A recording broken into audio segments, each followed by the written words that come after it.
La réaction fantastique de Jürgen Klopp quand il apprend que Jude Bellingham a encore une fois sauvé le Real Madrid. Es ist natürlich eine schöne begeisternde Arbeit, aber es hängt eigentlich davon ab, was wir daraus machen.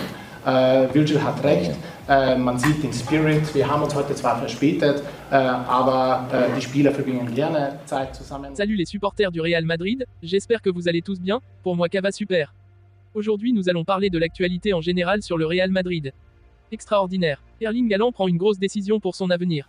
Titularisation. Brahim Diaz en demande plus. Real Madrid, Rodrigo dans l'ombre de Bellingham. Enfin, de très bonnes nouvelles pour Vinicius Junior au Real Madrid. Real Madrid, la tuile pour Ancelotti avant le match face à l'Atlético Madrid.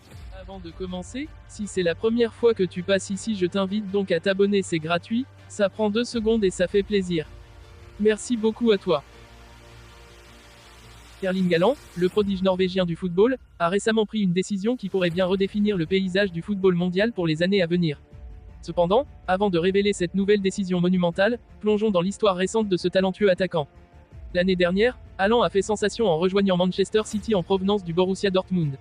Son transfert a été largement médiatisé, car de nombreux clubs de renom se disputaient ses services. La star norvégienne, déjà reconnue pour sa capacité à marquer des buts de toutes les manières possibles, a rapidement fait une impression mémorable en Première Ligue. Sous la houlette de l'entraîneur Pep Guardiola, Haaland a poursuivi son ascension fulgurante dans le monde du football.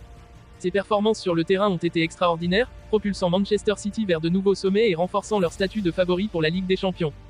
Mais voilà, maintenant, la nouvelle que tout le monde attendait avec impatience, la décision cruciale d'Erling Haaland concernant son avenir. Après des mois de spéculation, il semble que la première étape de son choix réside dans le fait de rester à Manchester City jusqu'en 2026. Cette annonce a pris de court de nombreux observateurs, car beaucoup s'attendaient à ce qu'il change de club cet été.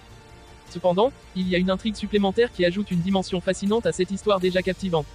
Haaland aurait également conclu un accord préliminaire avec le Real Madrid pour rejoindre le club espagnol après la fin de son contrat avec Manchester City en 2026. Cette révélation a ébranlé les fans du Real Madrid, qui imaginent déjà leur équipe avec l'un des meilleurs attaquants du monde. Cette décision étonnante soulève plusieurs questions intrigantes. Pourquoi Haaland a-t-il choisi de prolonger son séjour à Manchester City avant de partir pour le Real Madrid? Quelles sont les conditions de ce futur transfert? Comment cela affectera-t-il l'équilibre des pouvoirs dans le football européen? Ces questions sont au centre des discussions enflammées des fans et des experts du football. Ce transfert potentiel redessine également la carte du football européen. Manchester City, avec Haaland dans ses rangs, renforce sa domination en Première Ligue et dans la quête de la Ligue des Champions. D'un autre côté, le Real Madrid prépare l'avenir en sécurisant la signature d'un attaquant de classe mondiale pour remplacer ses légendes vieillissantes. En conclusion, Erling Haaland a pris une décision qui laisse le monde du football en haleine. En restant à Manchester City avant de rejoindre le Real Madrid, il ouvre la voie à une nouvelle ère de succès personnel et de réussite sportive. Le suspense entourant son avenir ne cesse de grandir, et les fans du football du monde entier attendent avec impatience de voir comment cette histoire se déroulera au fil des années. Le talent indéniable et le charisme d'Erling Haaland en font l'une des figures les plus marquantes du monde du sport pour les années à venir. Il joue peu, très peu en ce début de saison, mais le fait chaque fois avec justesse. Brahim Diaz, 24 ans, se bat pour convaincre son entraîneur de lui accorder plus de protagonisme. Il fait partie des joueurs qui ont été affectés en début de saison. À chaque fois qu'il a joué, il a apporté sa contribution et l'idée est de lui donner plus de minutes. Force est de constater qu'Ancelotti a raison lorsqu'il parle de Brahim après la courte victoire des Merengues sur l'Union Berlin. Ce soir-là, Brahim Diaz n'est entré en jeu qu'à la 81, mais il ne lui en a pas fallu plus pour montrer son explosivité, sa facilité à déborder et même participer à une grande contre-attaque avec Fede Valverde. C'est succinctement ce que sait faire Brahim qui, comme le reconnaît Ancelotti, lorsqu'on fait appel à lui, répond présent. Seul problème, et pas des moindres, le peu de temps de jeu qui lui est accordé en ce début de saison. La faute tout d'abord à une féroce concurrence et un système en 4-4-2 qui réduit d'office les places en attaque. Mais maintenant que la Ligue des Champions a débuté et que le calendrier se resserre, Brahim Diaz en demande plus. Jusqu'à présent, l'Espagnol a joué 28 minutes et il a su en tirer le meilleur parti. Il a toujours apporté sa patte, comme lors du match contre la Sociedad, où il a trouvé Bellingham en position libre et où seuls les bons réflexes de Remiro ont permis d'éviter le but. Ou encore sa performance efficace contre Retafe, où il n'a pas raté une passe, a gagné 4 duels et provoqué 2 fautes. Après le match, c'est tout sourire qu'il a fait part de ses impressions en zone mixte. L'équipe a été bonne et j'ai apporté ma pierre à l'édifice, c'est tout. Ancelotti était content après le match. Il m'a dit de profiter de chaque minute. Et c'est bien ce qu'il compte faire, même si ces minutes se présentent au compte-gouttes. Jusqu'à présent, Brahim n'est apparu que dans les fins de match. En pré-saison, il s'est fait remarquer en montrant de belles choses à l'entraînement mais aussi par son entente avec Jude Bellingham. Tant sur le terrain qu'en dehors, les deux hommes semblent s'être compris dès la première minute.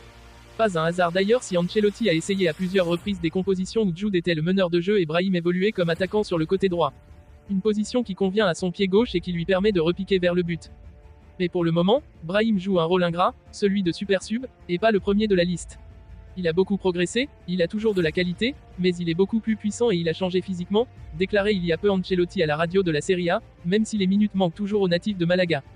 En 3 ans passés à l'AC Milan, il s'est justifié, avec le 10 sur le dos et en étant fondamental dans les succès des Rossoneri, Scudetto et demi-finale de la Ligue des Champions. Mais tout ça fait partie du passé. Maintenant, le nouveau défi, et pas des moindres, est de s'imposer au Real Madrid. Un défi de taille que des concurrents comme Rodrigo, Valverde et même Arda Güler n'hésiteront pas à mettre à mal. Mais une chose est sûre, Brahim ne va pas baisser les bras pour autant. Chargé de prendre le relais de Benzema sur le front de l'attaque madrilène, le Brésilien a du mal avant les buts. Tout le contraire de son coéquipier anglais. Depuis le départ de Karim Benzema, Carlo Ancelotti a modifié son système devant l'absence de numéro 9 de classe mondiale que le Real Madrid désirait cet été. Avec l'arrivée de Bellingham, le Mister a positionné l'anglais numéro 10 juste derrière Vinicius et Rodrigo, les deux flèches brésiliennes. Si le premier des deux est blessé depuis plusieurs semaines, le second ne marque pas. Son dernier but remonte à la première journée de Liga face à Bilbao, le 12 août dernier. C'est juste une question de temps. Alors que l'international anglais compte déjà 6 buts au compteur et a sauvé les merengues à plusieurs reprises, Rodrigo joue dans l'ombre de l'ancien joueur de Dortmund. Pourtant, le Brésilien de 22 ans tente énormément. Comme l'a comptabilisé sur les 3 derniers matchs, il a tiré à 12 reprises pour 5 cadrés mais la chance ne l'a pas suivi. Dans cet exercice, Bellingham est beaucoup plus précis mais il réussit moins de dribbles que son compère Carioca, souvent à l'origine des actions madrilènes. J'ai beaucoup d'occasions, ce n'était pas le cas avant et je marquais plus alors que cette saison, c'est l'inverse. Mais je reste tranquille car je sais que les buts vont arriver. C'est juste une question de temps, lâchait le Brésilien à l'issue de la rencontre de C1 face à l'Union Berlin. Ancelotti garde la foi en son jeune attaquant, qui avait planté 19 buts la saison passée. C'est avec un grand soulagement que les fans du Real Madrid ont accueilli 2 excellentes nouvelles concernant Vinicius Junior. Tout d'abord, après une absence de plus d'1 mois en raison d'une blessure, le jeune prodige brésilien est enfin de retour à l'entraînement. Cette nouvelle a suscité un enthousiasme indéniable au sein du club et parmi les supporters, car Vinicius avait été en grande forme avant sa blessure, montrant sa capacité à marquer des buts cruciaux et à créer des opportunités. De plus, la deuxième bonne nouvelle concerne son avenir avec le Real Madrid. Il y a des rumeurs prometteuses selon lesquelles Vinicius s'apprête à prolonger son contrat avec le club. Cette décision est un signe de confiance mutuelle entre le joueur et l'équipe, confirmant ainsi le rôle essentiel que Vinicius occupe dans les plans futurs du Real Madrid. Le retour en forme de Vinicius après sa blessure est une lueur d'espoir pour l'équipe, car il apporte une dimension unique avec sa vitesse et sa créativité sur le terrain. Les supporters attendent avec impatience de le voir de nouveau en action, capable de faire basculer le cours des matchs à tout moment. En ce qui concerne la prolongation de son contrat, cela témoigne de l'engagement du joueur envers le club et de la volonté du Real Madrid de maintenir son noyau de jeunes talents pour les années à venir. Cette nouvelle est une source de stabilité et de confiance pour l'équipe dans un paysage footballistique en constante évolution. Dans l'ensemble, ces 2 nouvelles sont porteuses d'optimisme pour les fans du Real Madrid, et elles renforcent la conviction que Vinicius Junior continuera à briller sur les terrains et à jouer un rôle clé dans le succès futur de l'équipe. Auteur d'un début de saison parfaite avec 6 victoires en 6 matchs, le Real Madrid ne cesse de faire parler de lui. Pourtant, malgré ses résultats impressionnants, l'équipe n'a pas réellement convaincu et doit souvent son salut à un homme en particulier, Jude Bellingham. C'est lui qui sauve les meubles à chaque fois, à l'image de la courte victoire dans le temps additionnel face à l'Union Berlin ce mercredi, 1-0. Ce dimanche soir, le Real Madrid affrontera son voisin de l'Atlético Madrid dans un derby madrilène qui s'annonce bouillant, puisque les Colchoneros se doivent de prendre les 3 points après un début de saison compliqué. Si Carlo Ancelotti pourra compter sur l'indispensable Jude Bellingham, ce ne sera malheureusement pas le cas pour un autre joueur clé de l'équipe. Dani Carvajal, le latéral droit, ne pourra pas participer à la rencontre. Il souffre d'une lésion musculaire qui le tiendra éloigné des terrains pendant les 10 prochains jours, selon les informations de The Athletic. Ce n'est pas la première fois que l'Espagnol est absent cette saison. En effet, il avait déjà manqué le premier match de la Ligue des Champions contre l'Union Berlin ce mercredi. Heureusement, il devrait être de retour pour le prochain match des Merengues dans la compétition, qui aura lieu le mardi 3 octobre prochain contre Naples. Cette absence est un coup dur pour le Real Madrid, qui devra trouver une solution de rechange pour pallier l'absence de Carvajal, d'autant plus que l'international espagnol est en excellente forme depuis le début de la saison, lui qui a hérité du brassard laissé vacant par Karim Benzema.